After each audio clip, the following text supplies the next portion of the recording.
Doctor, പല്ലുകളുടെ സൗന്ദര്യം ഉറപ്പാക്കുക അതുപോലെ തന്നെ പല്ലുകൾ എങ്ങനെ സൗന്ദര്യത്തോടെ കാത്തു സൂക്ഷിക്കാം?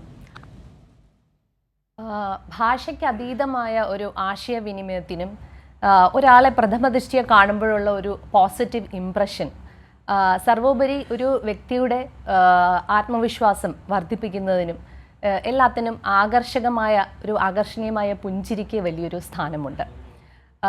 അപ്പോൾ നമ്മൾ കോസ്മെറ്റിക് ഡെന്റിസ്ട്രിയിലൂടെ ഉദ്ദേശിക്കുന്നത് ഒരു വ്യക്തിയുടെ പുഞ്ചിരി എങ്ങനെ പരമാവധി ആകർഷണീയമായി മാറ്റാം എന്നുള്ളതാണ്. പക്ഷേ അതിൻ്റെ ആദ്യത്തെ ഘട്ടം തുടങ്ങുന്നത് നമ്മളിൽ നിന്ന് തന്നെയാണ്. അതായത് ഓരോരുത്തരും അവരുടെ പല്ല്, അവരുടെ മോണ എത്ര ഭംഗിയായി സൂക്ഷിക്കുന്നു, പരിപാലിക്കുന്നു എന്നുള്ളതാണ് അതിൻ്റെ ആദ്യ പടി. ഇതിൽ നമ്മൾ കൃത്യമായ ദന്തശുചീകരണം ശ്രദ്ധിക്കുക, കൃത്യമായ ദന്തപരിപാലനം, ആരോഗ്യവും സമീകൃതവുമായ ഭക്ഷണത്തിൻ്റെ ഉപയോഗം. കുട്ടികളാണെങ്കിൽ രക്ഷിതാക്കൾ അവർ ശ്രദ്ധിക്കേണ്ടതാണ്. ആദ്യത്തെ പല്ല് മുളച്ച് വരുന്നത് തൊട്ട് ദന്തപരിപാലനം തുടങ്ങുന്നു എന്നുള്ളതാണ്.